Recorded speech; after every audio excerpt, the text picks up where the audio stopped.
So welcome everyone. I enjoy sharing what I know about wind energy. I know a little bit. I see some people in the audience that probably know a lot more, but I'd like to share what I know and then give you a chance to ask questions as we move along.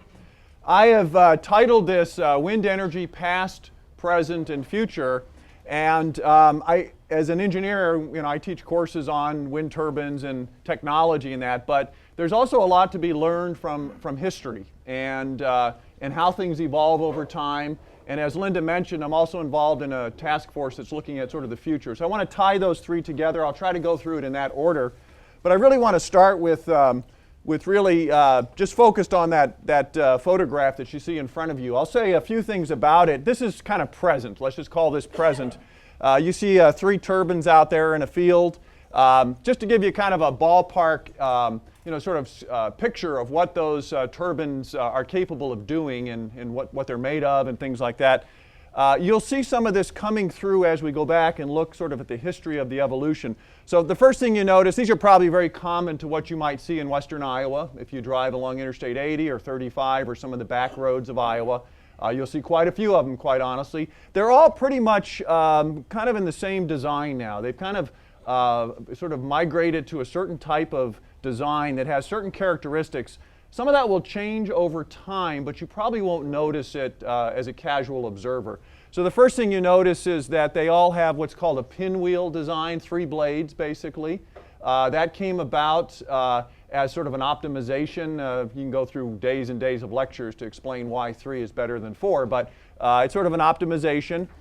You'll notice that the blades are very long and slender. They have a very high aspect ratio. Again, not common in the early days of windmills. You'll also notice, it's not on there, that nacelle, or the body of the turbine, that sits about a football field off the ground. That's pretty much the standard height, 80 meters right now. There are turbines in eastern Iowa, actually near north of Tipton, I think. There's 2 test turbines up there where they're actually looking at 100 and higher towers, concrete, mixture towers, things like that. So Iowa is again leading the way in terms of looking at taller towers, but pretty much the standard is the 80 meter that you see here. Those blades that you see there, and as you drive across Interstate 80 or 35 and you see them slowly kind of working their way through the air, each of those weighs about the equivalent of 6 minivans, if you think of that. They're heavy, each of them. So you have about 18 minivans being rotated around the center of axis there.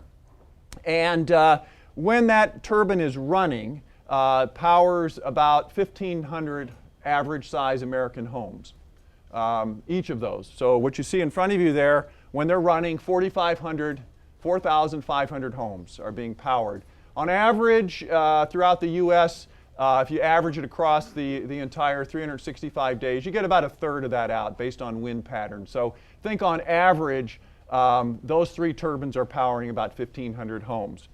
Let's go back now and start about 14 or 1,500 years ago and kind of look at some of the first evolution. What you see here comes from around 500 to 600 AD. The one on the left, the one on the right is actually a 1970, 1980 version vertical axis turbine, but I want to focus on the drawing on the left. So this is from Persia, modern day Iran. There are still artifacts that you can find, pieces of the various turbines. This particular design, you'll notice a few things about it. It sort of was, what's available at the time and what knowledge did the people have to build. And the first thing is it's vertical axis, meaning that the axis of rotation is in the vertical plane and it rotates around like a merry-go-round. Again, you don't see too many of those today. Today it's a horizontal axis. But they worked vertical axis. You'll also notice that in this one there's about 6 or 8 of these of what are effectively sails. They served kind of that purpose. They had sort of the same idea as a ship, a sailing ship. And again, people were looking at, okay, we're sailing across the Mediterranean, we're out in the Persian Gulf. The sails on a ship are able to convert wind into some, in this case, motion of the ship. So you used kind of a sail type technology, much different from what I just showed you a moment ago, which is really an airfoil. Modern day blades are basically high aspect ratio airfoils. much different from how they look, but also much different in how they convert the energy in the wind into some force. So a much different technology. This particular one was used for pumping water. If you get online and actually use a search engine and you look up sort of ancient windmills, you'll see some of them like this where they actually have a stone structure around them. So they actually built sort of a housing, shrouding, and so it sort of channeled the wind as it went through. But again, you got to remember that was 1,400 years ago. On the lower right, that particular turbine, that's like I said, sort of a somewhat modern day vertical axis turbine. That particular turbine actually has a long history. It goes back to the 13 or 1400s, early days of sort of trying to figure out how to design them. There was an attempt by the Department of Energy to sort of look at this and say, well, is this a more efficient way? What's unique about it is it captures the wind independent of the wind direction. That is, you don't have to yaw it into the wind. You can always pick up the wind because of the design. It's commonly called an egg beater. It kind of looks and acts like an egg beater, basically. Each of those blades that you see on that are basically airfoils, and they're there basically to capture the wind. The modern version of this, you'll see some smaller turbines around, some individual sort of kind of in the kilowatt type range where they might be used, but on large utility scales, there's problems, stability problems, other issues like that, and the range of wind over which they can operate. It gets a little technical, but basically it's got a kind of a narrow operating window when it comes to its efficiency curve. But nevertheless, they were tried. I used to work down at Sandia Labs in the summers when I first started at Iowa. That's in Albuquerque. And they had one of these in the parking lot. It was running every day, and they were taking tests on it and ran through a number of design variations, but never really sort of evolved. What you have today is principally a horizontal axis turbine. Going to skip ahead to 1600 Northern Europe. There's a lot in between, actually, but I thought this would be a good one since a lot of you may be familiar with what you see in Pella, maybe Orange City, Iowa. You'll see some of these around. If you've traveled to Northern Europe, in Holland and the Netherlands, you'll see a number of these out there. This is what's called the Dutch-style windmill. Very innovative. It replaced what was called a post windmill. The post windmill was basically taking the entire structure and putting it on a strong, solid post, and the whole housing and blade and everything turned into the wind. That was replaced by the Dutch style. What's unique about the Dutch style on that picture in the lower right is the entire housing is fixed to the ground, basically. The only thing that rotates is the cap, that top piece of the turbine, and that came about from some good understanding of gears and things like that. How do you get a cap to turn when all of the power is being transmitted down through shafts down to the milling area, which is down below? You'll also notice that it has 4 blades. Again, that eventually converted over to what we see today, which is principally 3-bladed turbines. Again, sort of an efficiency sort of issue. The other thing you'll notice about, I said here, there's a lot of science in the design. This went from being just people sort of observing how ships sailed across the Mediterranean to actually applying mathematics and science and engineering principles to the design. And actually a couple of folks who have their names associated with sort of the evolution of wind technology back in those days, Bernoulli, very famous name in fluid mechanics, Bernoulli equation, understanding how airplanes fly, things like that. And a guy by the name of Leibniz, probably nobody remembers that, but if you had calculus, he was one of the 2 people credited with sort of developing calculus. And so you have science and mathematicians actually involved in trying to figure out how to optimize the turbine. And so the Dutch-style turbine came about in the 1600s. The growth in Northern Europe was incredible. It was a huge economic development engine for Northern Europe. Raw material was brought in from Africa, from all over, from India, from China. You had a mechanism to process it to get higher valued products, inks, dyes, things like that. So the windmill of Northern Europe in the 1600s and 1700s was a huge economic development engine. Over 200,000 of these existed in Northern Europe at one point. There were some interesting social side to this. As you could imagine, these were on land principally owned by lords of certain large tracts of land. They were leased out to individuals to run. They came with certain requirements in them, which are kind of interesting. One of them was that if they paid a certain lease rate or a tax rate on it, there was a guarantee that there would be nothing built within a certain distance. So there was enough kind of open air, so they weren't obstructed by a tree or putting up another building next to it or something like that. So you have an open air and it operates fairly efficiently. The other one they had was they're called milling obligations. Those were basically conditions in the leases that said, if you're going to use the turbine, if you're going to pay to use this turbine for milling, by the way, you have to take your product to a certain location. And so they were somewhat restricted on it. Now, a lot of that was freed up later in the evolution of these, but there were some restrictions on it early on, which are kind of interesting. A couple other things to note here. While that may not look like that turbine I showed you in the opening slide, it fundamentally has a lot of the same technology today, at least design concepts. Number one, the cap turns. In modern turbine, that's called a nacelle. That's what yaws into the wind. So that design concept to this day is still there. The tower is now, of course, steel columns or concrete columns, but fundamentally it's the same.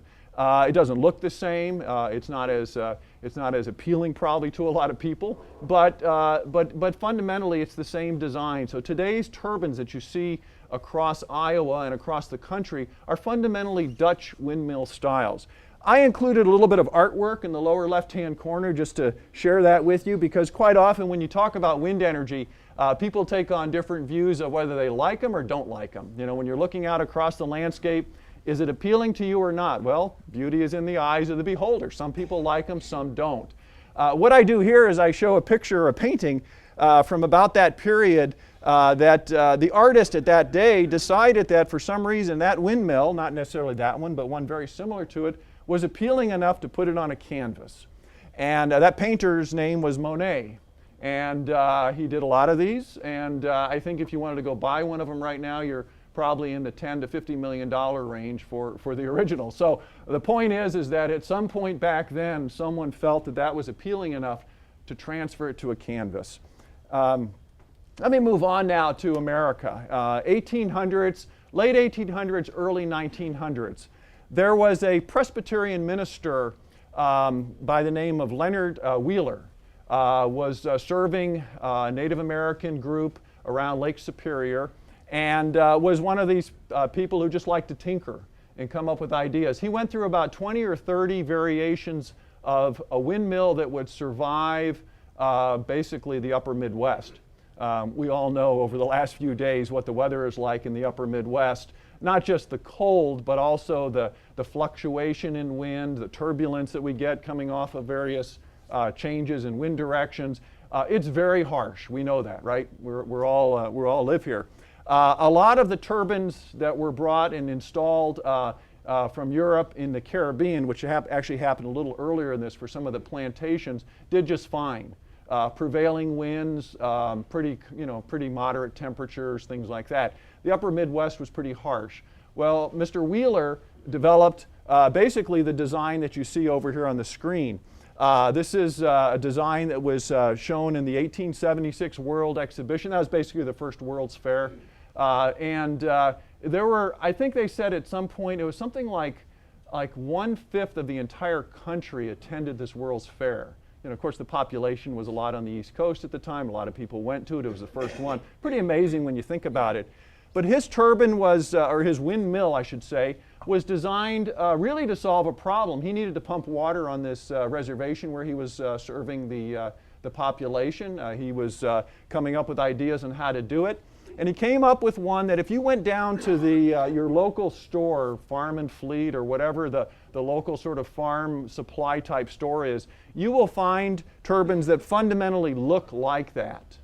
And if you think about it, over 100 years to have that same design. It was initially for pumping water. He then started using it in, actually you'd see a lot of them in the old photographs, for example, for train stops where they'd pump water up into the holding tank for the trains to take the water on when they stopped.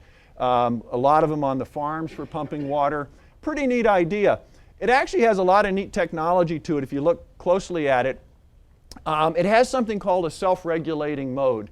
And what he was able to do was build in counterweights basically in that center portion of it that as it got turning faster and faster, those weights wanted to fling to the outside. Just like on a merry-go-round, the centrifugal force sends you to the outside. Well, he had weights that did that. And so that as the weights got thrown to the outside of that turbine blade as it went around, that made the blades change their angle of attack. He had a little mechanism that said as the weight got thrown to the outside, as the blade got going faster and faster, the weight got thrown to the outside. That moved a lever that changed the angle of attack of the blades, and the blades didn't produce as much lift, so it slowed down. So it was basically self-regulating. Kind of clever, and it's what saved these turbines, because when you got into gust conditions like we had yesterday and the day before, as that wind went from 10 miles an hour up to 50 miles an hour, the old turbines would just fall apart, basically. So he was able to do that. The other thing that he's credited with really is making it fairly inexpensive, and they could be fixed basically on the farm or out in the field. A lot of the materials were pretty basic. Now, what I show you in the lower right is, again, a modern turbine, and some of his technology actually found its way into, or still there, into modern turbines today, and that's the self-regulating pitch mechanism. So the modern turbine that you see in the lower right, each of those blades has a motor in it that about half the size of a garbage can. They're big motors that basically pitch those blades, and they can throw that blade anywhere from 8 to 10 degrees per second. And they do that again to regulate based on the wind conditions that are coming in. While it's not the same mechanism that Mr. Wheeler used, it is still the same principle of regulating the pitch of the blade so that it doesn't produce too much lift and get going too fast, basically. So it's kind of nice to see that over time. The other thing, it's not on here, but it's kind of interesting, is if you look at that turbine, it doesn't at all look like the one in the lower right. That is, it has a lot of blades, and it has what's called a high solidity, a lot of blades per square inch, basically. And in modern turbines, if you look at the one in the lower right, they're very, very low solidity. That is the amount of area that the blades actually obstruct for the flow coming in. Again, each of those serves a different purpose. The one in the lower right is principally producing electricity. The one on the left, it was pumping water. There's different needs there. But again, the basic design is still there. Last question? Yeah. On the bottom line, what is the thing that sticks out on the side? What's that for? Oh, this here, in terms of just the vane, to keep it turned into the wind, basically. Yeah. If you go back and look at that Dutch-style windmill and actually the post-style windmills, sometimes they actually had just a lever out there, and you hooked a farm animal up to it and moved it around to turn in. Some of them actually had another blade back there that turned, but you want to basically be adjusting based on the wind direction. Okay. Now, the one thing that's missing from this that I like to show, the early ones actually used wooden blades and later stamped metal. Wood, of course, absorbs moisture. In the wintertime, it freezes, and so the weight balance gets changed. And so what happened in those days, and you can actually, there are people who collect these, there's windmill art. And there are these cast iron animals, squirrels, cows, whatever. They're actually kind of nice. They're heavy. And they were put on the backside to counterbalance it so that depending on how much weight it had in the moisture in the blades, they would adjust where that counterbalance was. And that was a way to keep the turbine basically leveled all the time. There's an entire community that collects this art. If you get online and type in windmill art, it's pretty expensive, by the way. I know a guy down in the hills that has a collection of it, and it's actually pretty neat stuff. But they're usually farm animals, which is kind of interesting, but very heavy, but principally just as a counterweight. By the way, just a few years later, this is 1888, a guy by the name of Charles Brush decided that, hey, these things can actually produce electricity. Okay, so this is the first you actually see about actually producing electricity. Before it was pumping water, it was milling grains. Now you're actually going to take that rotational energy and running through a generator produce electricity. This is 1888 now. You notice that the turbine that you see there looks kind of like the one I just showed you. It's a much larger version of it. It has the counterweights. By the way, this was only 8 years after Edison invented the light bulb. So again, it kind of gives you a frame of reference as to when all this happened. This guy, by the way, this actually happened in the US. There was a guy in Europe doing the same thing. He used a vertical axis turbine. This guy was using basically the Wheeler design. And if you look carefully, there he is in the lower right. So yeah, you can kind of get a sense for how big that thing was. He's I assume 5 foot, 6 foot individual. So you get a sense for how big that thing was. That was in 1888. So that was the first introduction of actually producing electricity from the wind. And that was actually a major point. We move ahead to 1980s. I'm skipping a lot of history here, but this is important. 1980s, 1990s, kind of right after the Arab oil embargo, an interest by the US government in promoting renewable energy. California was really where a lot was happening. A lot of the turbines went in. I have a few comments here just to sort of summarize it. You can kind of get online and study this in depth. There were a lot of incentives in place, and I'll come back to that later. Those incentives were basically to get people to put turbines in the ground, to start producing electricity, etc. Notice they started with the pinwheel design. Again, this was by about 1980, that was kind of the standard, the pinwheel design, the 3 blades. The picture in the lower left that comes with the category of bad image I put up there. You probably see about 200 turbines. This is, I think, right outside of Palm Desert or Palm Springs. Just right on top of one another. You'll also notice a few of those are broken. There weren't in place any sort of policies in terms of salvaging them or if they were abandoned, who was responsible for getting them out of the ground. A lot of these were still in there until a few years ago, where they're just abandoned basically. Incredibly expensive to produce electricity, unreliable.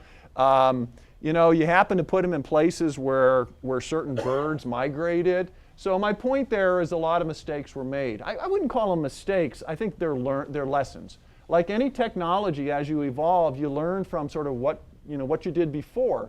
And what I would say is if you take that and you push it ahead to today, while in those days, in the 1980s, it was expensive. There were problems with birds. There was unreliable operations. A lot of those things were sort of the start of trying to evolve into what we have today. So in any technology, you go through that. Just look at an old car and compare it to a modern 2013 car. They look the same, right? I mean, they all have 4 wheels. They have a steering wheel. But the reliability, all of those issues, safety, cost, miles per gallon, you think about sort of how the technology evolves over time. That's sort of what we were dealing with here basically in the 1980s. Now if you look at the map of California, it was selected for kind of an interesting reason. First of all, they were very open to it. The Pacific Ocean sits there. Pacific Ocean is a thermal reservoir that basically that balances the flow of air between there and the high deserts. So what you have is a large body of water that pretty much stays the same temperature 24 hours a day. It varies with season, but 24 hours a day, it's a fixed body at a certain temperature. And you had the desert that was heating up during the day and cooling down at night. If you've ever been to the high desert of California, I used to work up near Mojave kind of area, Edwards Air Force Base, and that it gets very hot during the day. In the summer, it's 115. At night, it gets pretty cold. So you get this thermal swing. And what that does is it creates then a flow of air that changes basically every 12 hours depending on the temperature of the desert. So you have a natural heat engine that's driving air. And oh, by the way, you have these nice mountainous passes where the air gets funneled right through. And so over 12 hours, you have air going back and forth, very predictable, very common. And there's 3 of those in California that are selected. There's the Altamont Pass, if you've been up near Livermore, California, east of Oakland, kind of over the hills. Again, one of the areas where significant wind. Down there near Palm Desert, then up in the Tehachapi area as well. So 3 areas that even today are sort of hot spots for wind energy. So let's talk a little bit about present. There's a turbine. I think nothing really special other than sort of some of the big parts to it. I'll make a few comments. Number 1, it uses modern aerodynamics. As I said earlier, the blades are modern airfoils, very sophisticated, high aspect ratio airfoils. It has basically the ability to rotate or to yaw. That goes all the way back to the Dutch, right? That was the sort of the cap that rotated. The guts of it, so let's just say, and the nacelle, basically generator, some sort of a gearbox to convert the rotation of the blades to the rotation that the generators needed, and some other electronics and things like that, control mechanisms, etc. So that kind of summarizes it. They're pretty much kind of all on that same design, variations in the power they put out, some variations in how they convert it to electrical power, AC or DC, depending on the designs. But basically the same principle goes into the design. So they sort of evolved into this.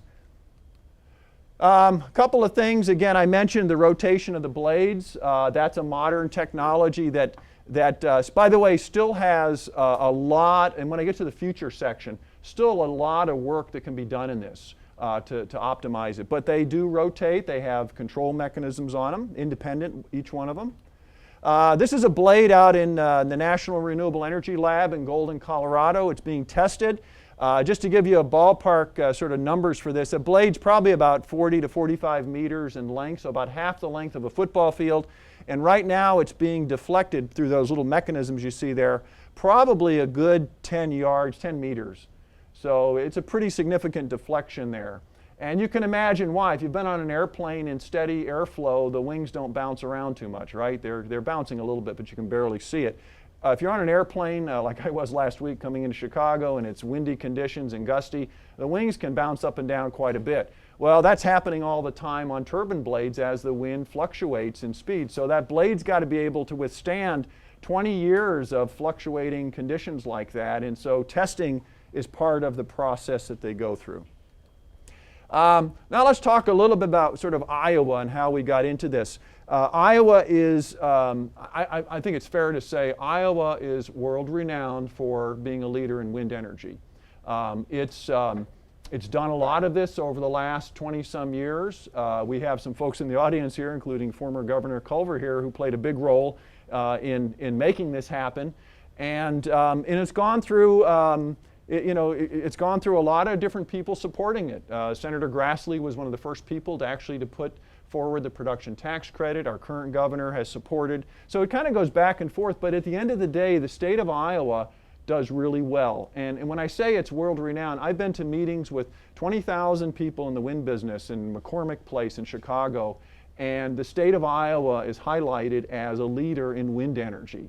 And that's pretty impressive when you're a state of 3 million people and you're there in front of the entire world, literally, and you're pointed out as being a leader in wind energy. So we have a lot to be proud of.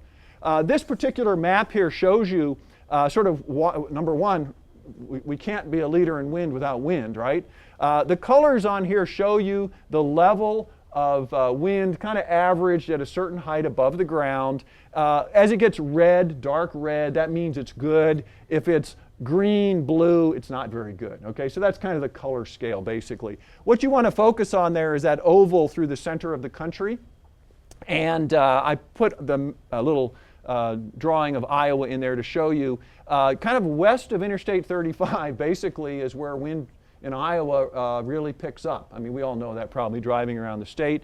You'll also notice that it's really the center core. This is sort of the wind belt of the country. You'll notice there's some other places out east. You'll see the Appalachian Mountains. Out west, you see the Rockies. But it's not just wind, but it's access to the wind. And it's pretty hard to access the wind on top of a mountaintop in Colorado. So we actually are in the richest part of the country, and in some cases the world, in terms of wind resources available to us.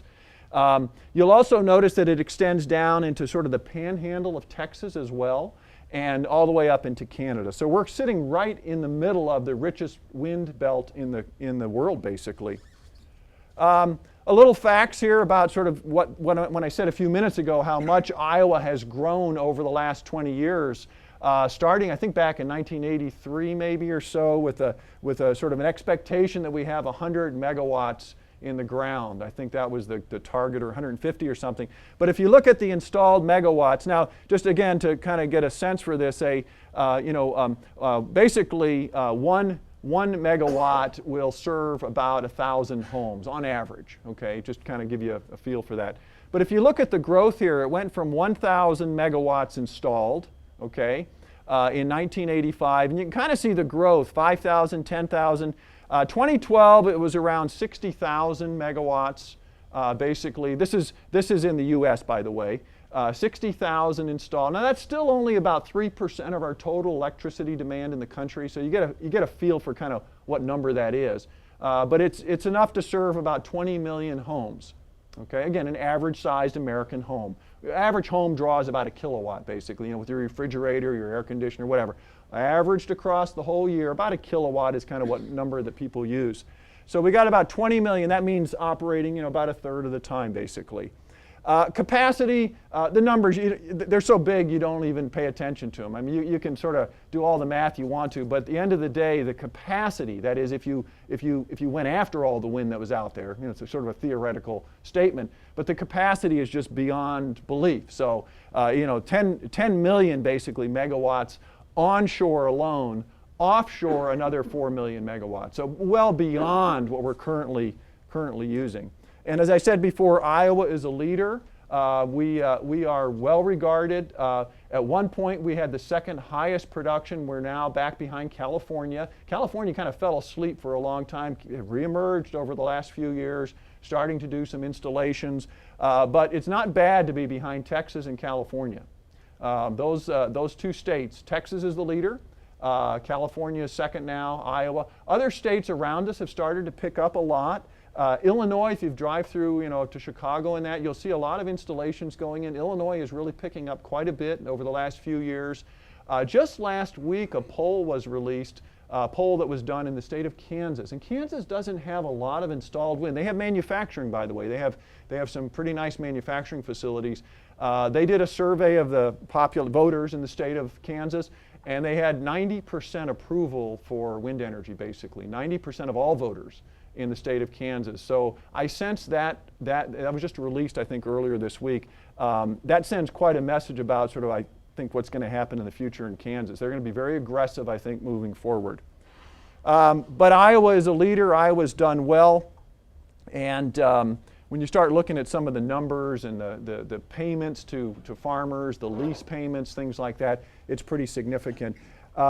This latest project that was announced by MidAmerican, I think just in the last several months or so, is about 1,000 megawatts, about a gigawatt of additional wind that's going in. That pays, I think the numbers I saw, about $3.2 million per year to landowners. So basically, if you have one of those turbines that I showed you, ballpark about $5,000 a year is what the land lease kind of brings for one.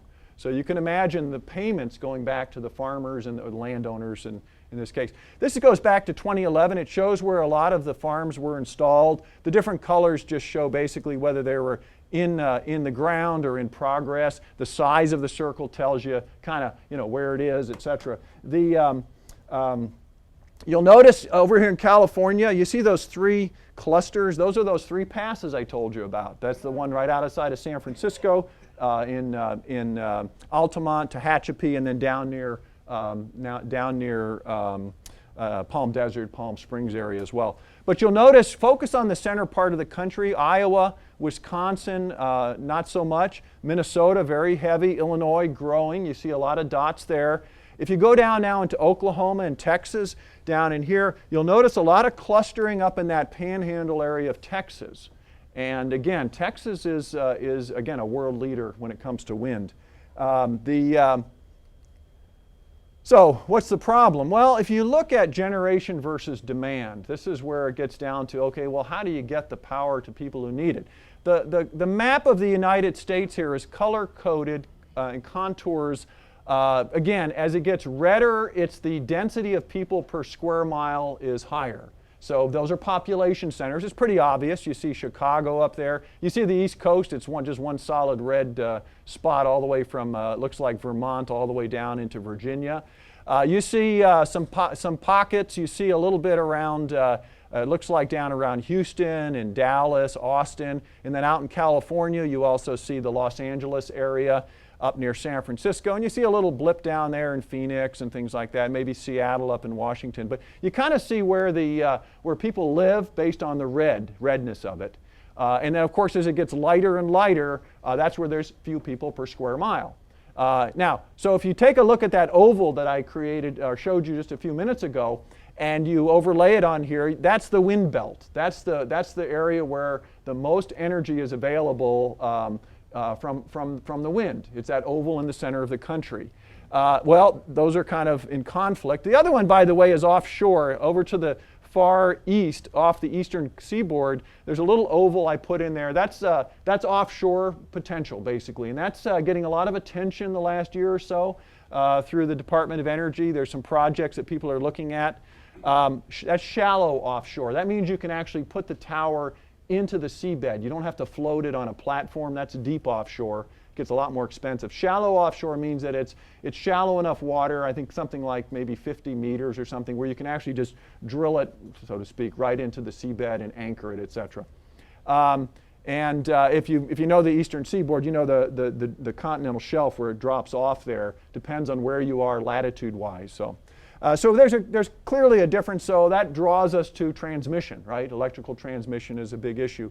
If you know anything about the grid, there's really three major. There's actually a couple of others like Alaska and that, but three major interconnects in the country: the eastern, the western, and Texas. Okay. Texas is its own interconnect, meaning that the grid in Texas is independent from the country. It's got a long history behind it. If you're interested in that, it's kind of fun to read about. It goes back to the early days when utilities were first popping up after Edison's first invention and then generating electricity in lower Manhattan. Texas started, setting up utilities, connecting them, and then during World War II, when the demand for production of military equipment was heavy, Texas was involved in it. They did more to interconnect.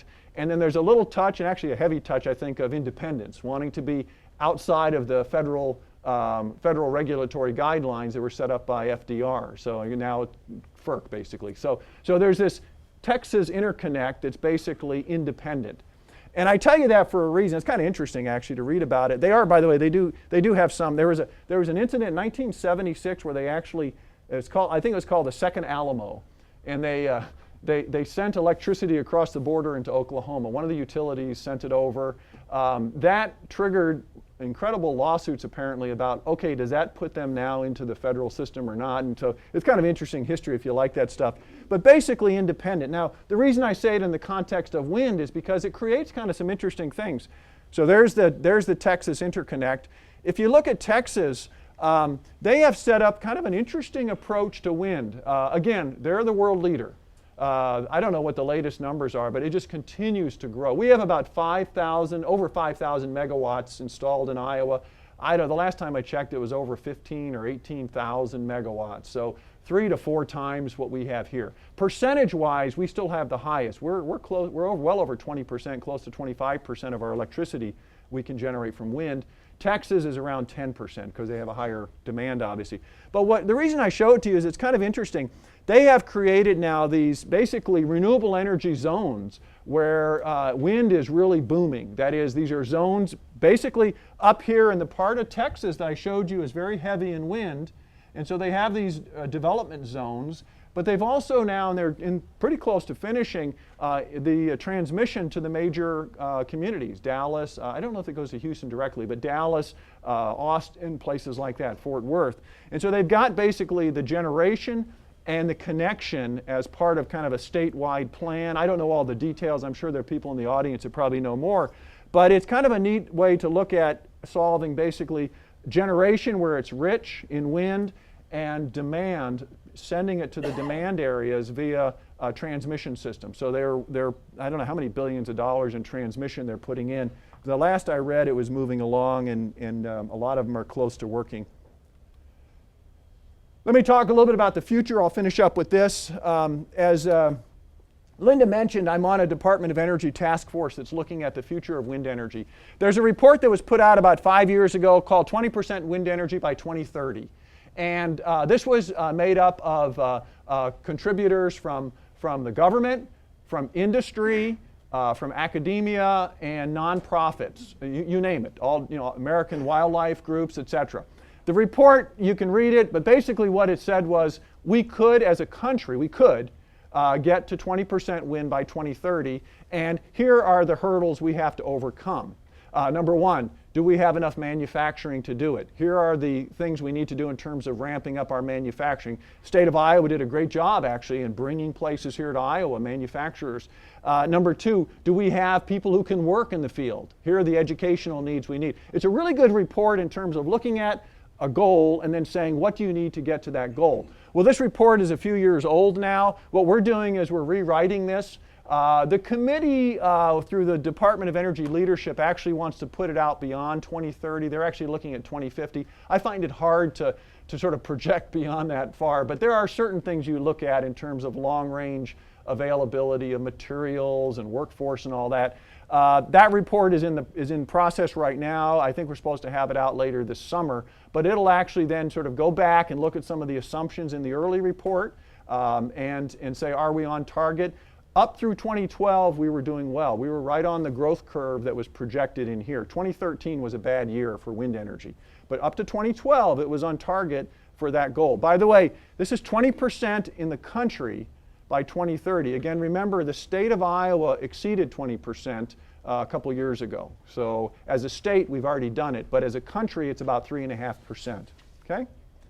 A couple of things, a little bit about the future and technology. This is the kind of stuff you're not going to see. When you sit there and look at a turbine or see one going by on the truck, you're not going to see this stuff. But again, just like the 1956 Chevy versus the 2013 Chevy, there's a lot of technology that's evolved in those vehicles that you don't see. Some of it is visible, but to make that vehicle better. You're going to see the same thing in turbines. Number one, towers. There's an interest in how high can you go with steel towers? Do you start looking at concrete? There's a professor up at Iowa State that's working on basically some concrete towers. There's groups in Germany, other places. And the basic, you'd say, well, why would you do that? Number one, you can build them on site, just like you can build silos or cooling towers, things like that. More importantly, towers are tapered. And the base at the bottom can only exceed a certain diameter because you have to get that under overpasses on the interstate highways. And so if you taper it and you want to go higher, your base has to be wider. You can only go to where basically where we are now. So the idea is, can you make the first 20 feet or first 50 feet out of concrete and then put steel on top? There's a lot of different options that people are looking at. But again, concrete towers is one area. Gearbox reliability. This is a huge area of growth in the state, I think. A lot of the turbines that have been installed, it's just like anything else, maintenance, upkeep, fixing them when they break down. The Clipper facility in Cedar Rapids does work now on gearboxes, maintenance. They're very busy from what I understand. I toured there about 3 or 4 months ago. This is an area that I think is going to continue to get attention to make gearboxes much more reliable over time. Yeah? Noise reduction, a little bit. There's certain standards. I'd say probably more significant on that is actually siting, where you actually put them, because of noise and also shadows. Shadows that are projected from the sun. There's something called shadow flicker. But basically, siting is probably wraps all that together. Professor? Yeah. This would be a good place for this question. I got this west wing, so maybe it's not a good question. But they said that they had that objection to wind power because the land underneath it gets cold, it changes, has climate changes for the areas where they're at. Is there any truth to that? Oh, gosh. I think what you're referring to is microclimates. And there's actually a fellow up at Iowa State, Gene Tockley, that looks at it more from an agricultural perspective. And the idea there is, the answer is I don't know. I'm not an expert in that area, but I can tell you what they do. They look at basically the flow modeling of the wake, basically behind the blades.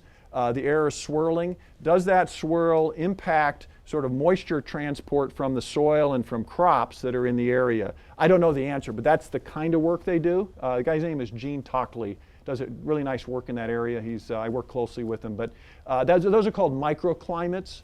I haven't seen anything major coming out that says, whoa, this is a major problem. But I know they do work in that area, so yeah. Yeah, sir? What kind of maintenance costs are you looking at on maintaining? I don't know the exact numbers, but I'll guess something. I shouldn't do this, but I'll guess based on what I've been reading. Basically, if you look at a turbine, a typical turbine, 1.5 megawatt type turbine, I think on the order of about $50,000 a year, maybe something like that. And again, I'm just guessing from what I've seen and heard. What's the lifespan? Generally, 20 years is what people talk about before major replacement. That doesn't mean that you can't reuse the tower.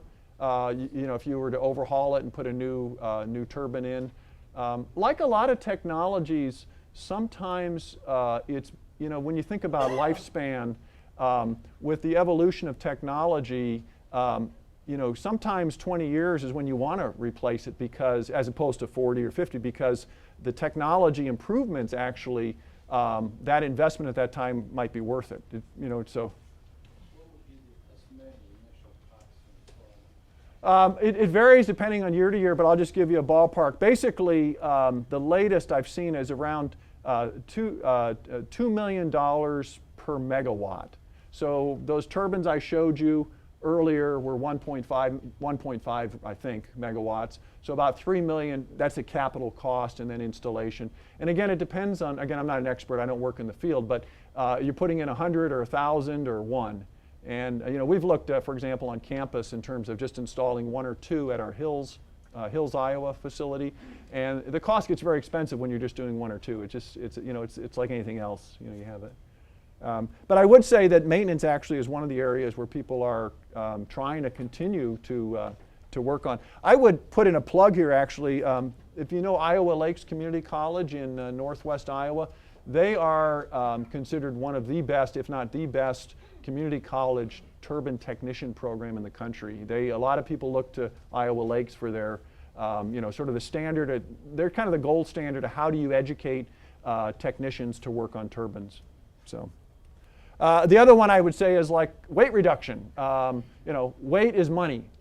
That's basically in most manufacturing processes, weight is money, so weight reduction is there as well.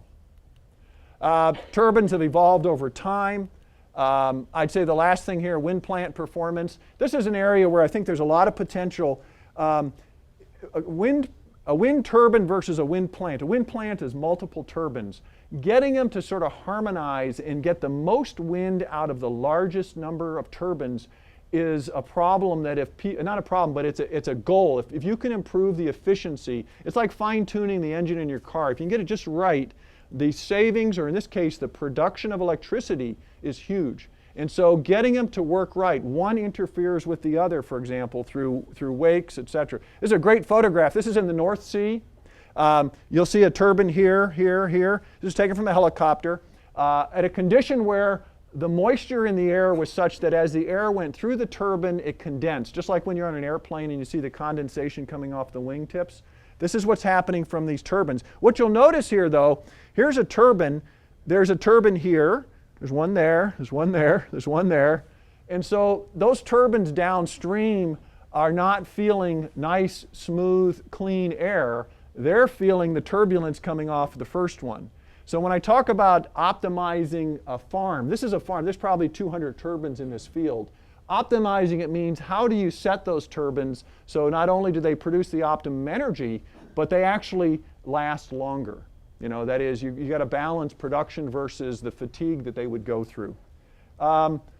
This is a new technology to kind of look at inflow. It's being worked on right now. So if you can see what the wind is like coming to the turbine, you can adjust it on a second scale. So if you know that there's a turbulent gust coming, it's like when the pilot says, hey, there's turbulence up ahead, we're going to slow down.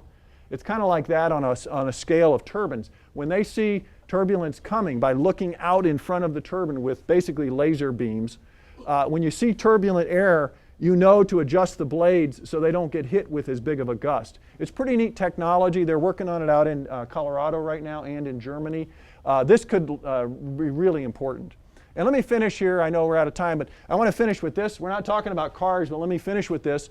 By the way, this is a car I drove over in. This is a Ford there. But there's something common about all three of these vehicles that I have here. By the way, this is Ferdinand Porsche, the guy that started Porsche Motors.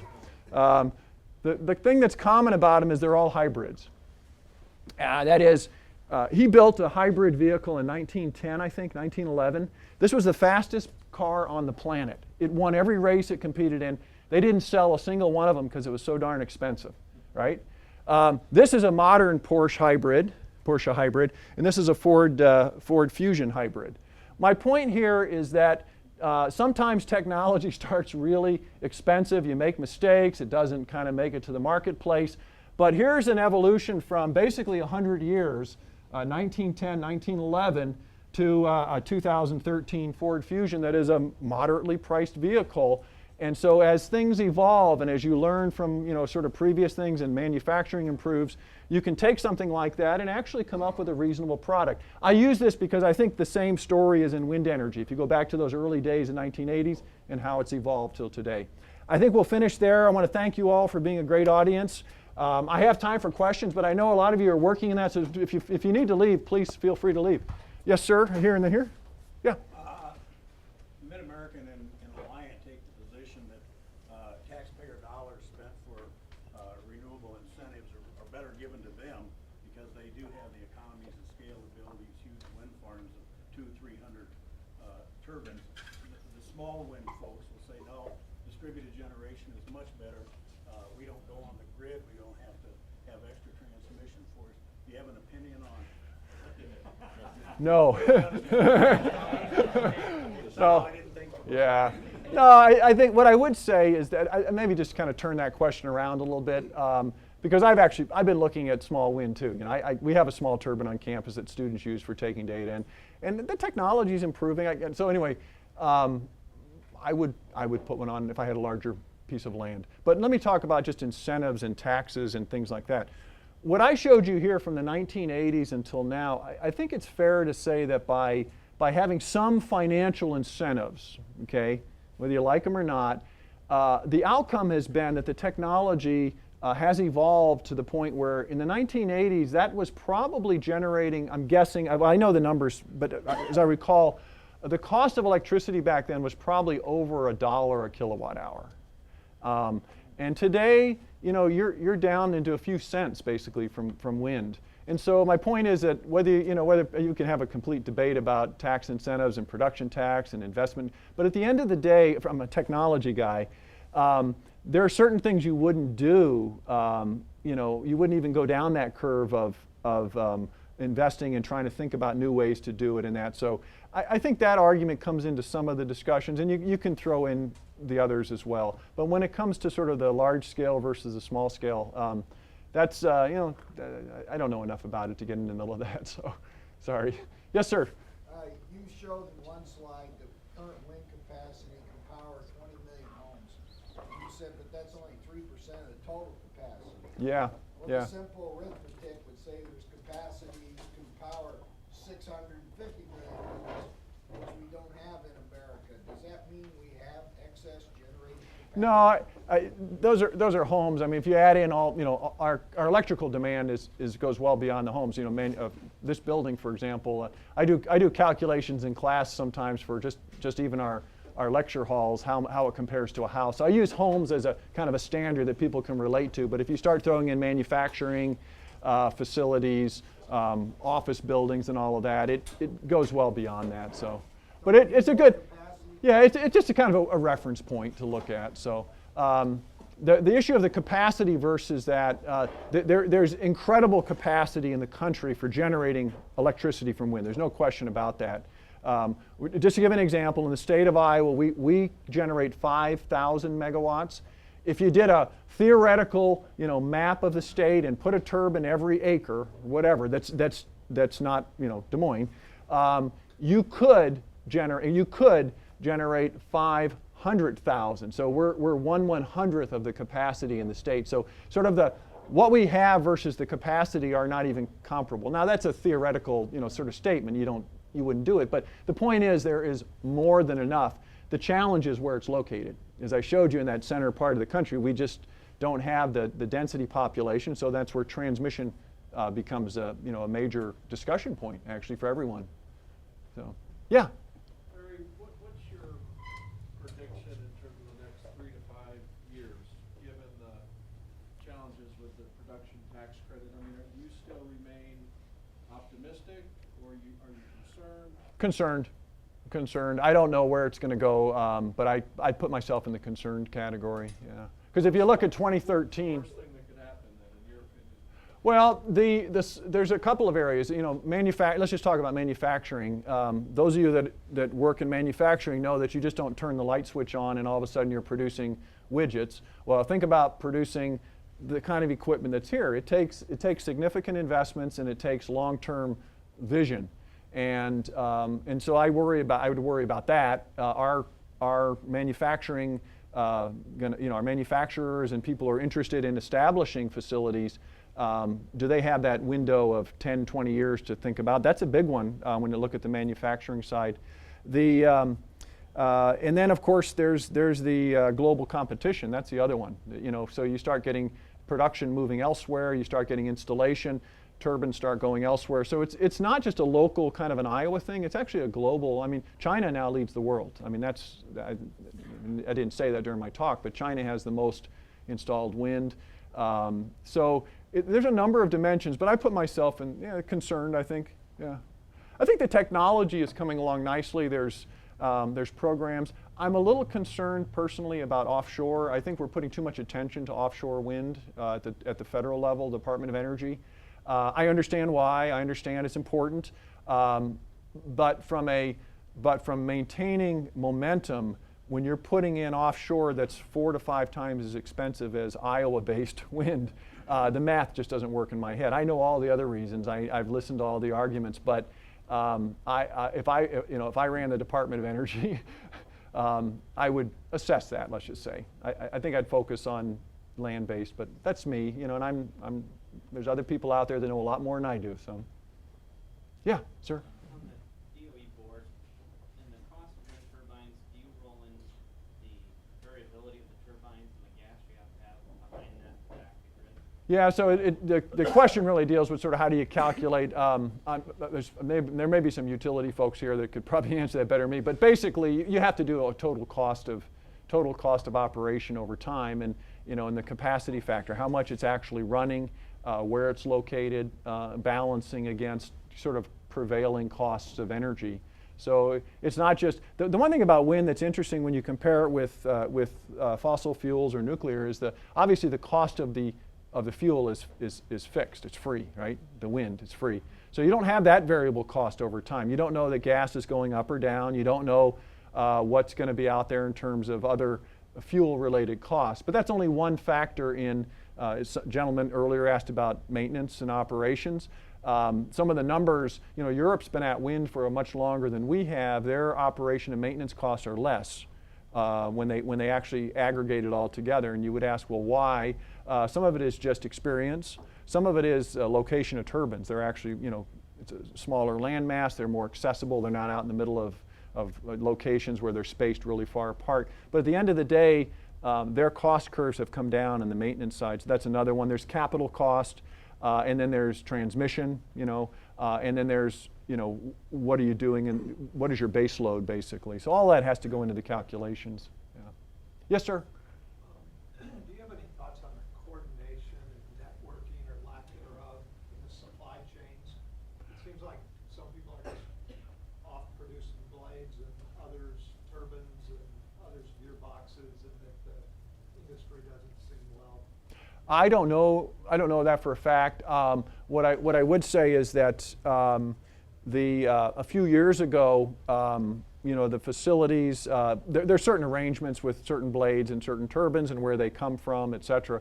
At the end of the day, you would hope that it's fairly well organized. I mean, if you're a business person, you would do that. The one area that comes into play that sort of touches this is location. And if you look at the cost of actually getting the materials to the site, it's pretty significant. One of the larger turbines, the Clipper, used to make the 2.5 megawatt, which was the largest in the whole world, actually, onshore turbine over in Cedar Rapids.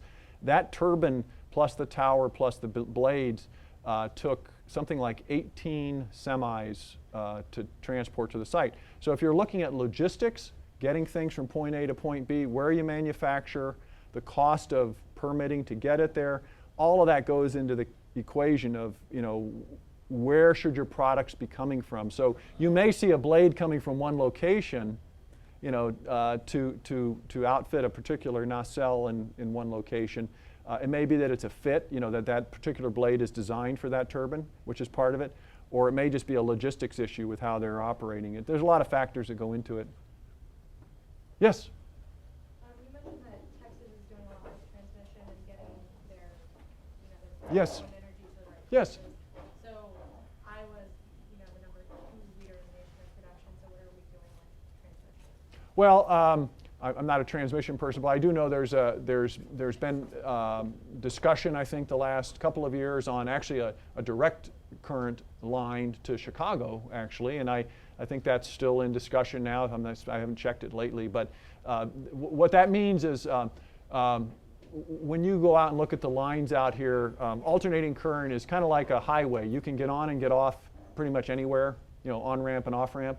A direct current is like a tollway. You have a very limited number of places you can get on and get off.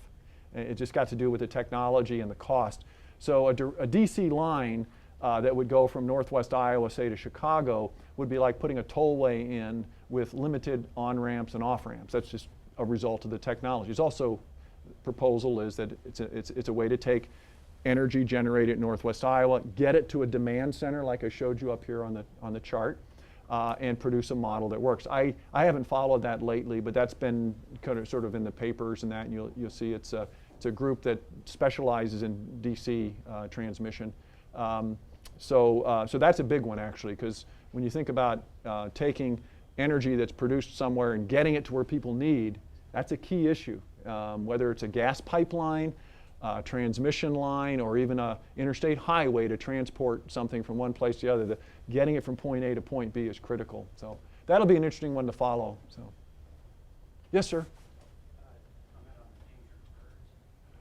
Birds, yeah. So I think I'll start with 1980. I think it's fair to say that the turbines installed in California and other places were mistakes were made. I mean, not a mistake, it was just lack of knowledge, let's just say.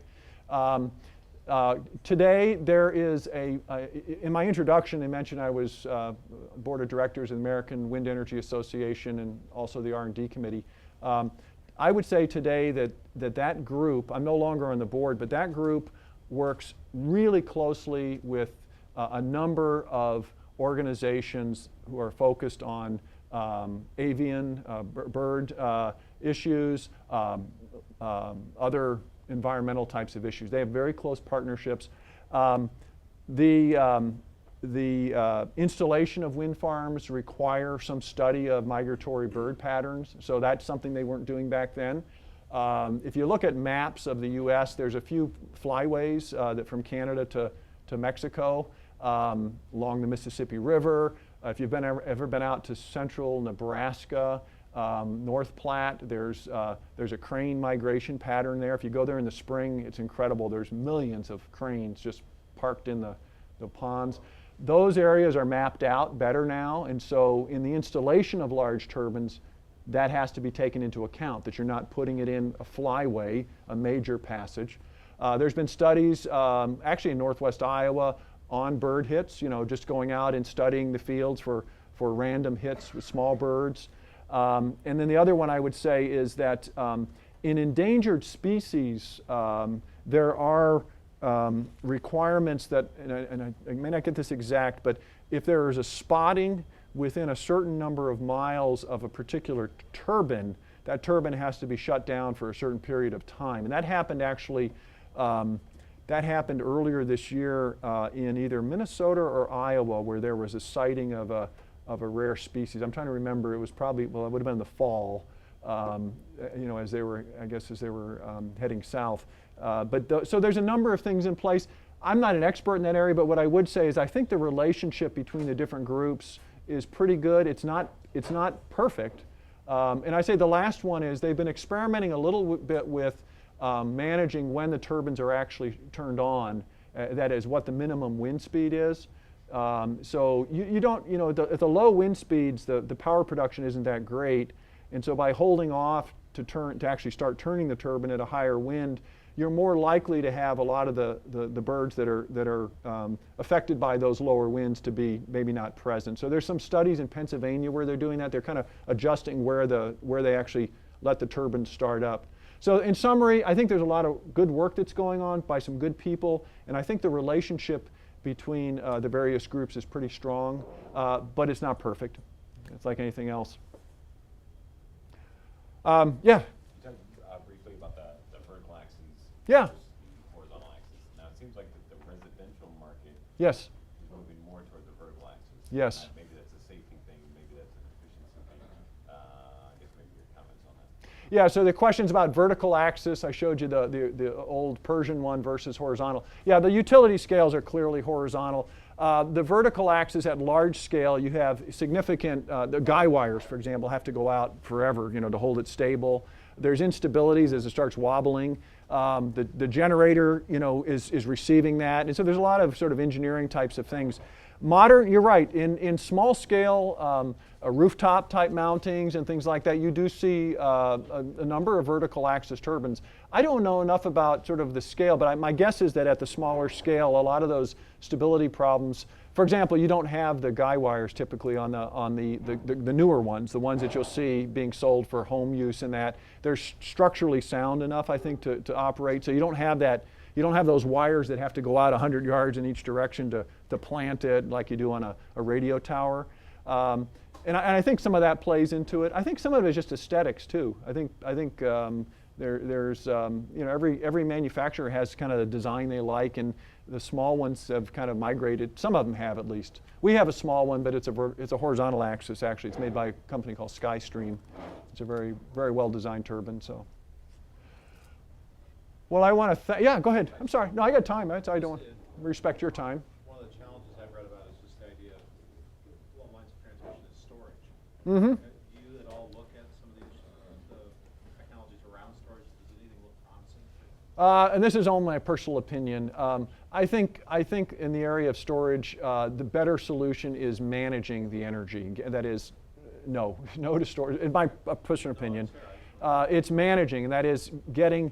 Over a large area of land, if there's wind blowing here and not here, being able to transmit it, transmission, I think. I just think, I've seen some of the different concepts. There's some good ideas out there, but at the scale that you need for some of these, I just think the transmission side of it, and personally, makes more sense. So I do have some opinions. I got this offshore thing. I'm still a little worried about that, and then the storage. But that's just I guess that's my right to have opinions. So yes, sir. In response to his question, the Municipal Utility Association a few years ago did a study out west of town here. There's a lot of karst type topography. Mm-hmm. They were studying the issue of putting turbines there, and when they blew, it would blow air down into the compressed air, and then they later release compressed air. And I think just recently they finally gave up on. Yeah, that was the Dallas County. Yeah, it was like a salt dome underground. Yeah, you got to give people credit. I mean, there's creative ideas like that come along. You say, well, you got like the early 1980s. You got to try things. You got to see. You can do all the calculations you want about is it going to work, what cost, but at the end of the day, you have to do some tests, to see if it really does pay off. That was a compressed air. The idea there is you just compress it, and then when you need that, you basically run it through a gas turbine. I think one of the issues there, it's not about compressing. I think if you look at a gas turbine, they're expensive units. Gas turbine production units.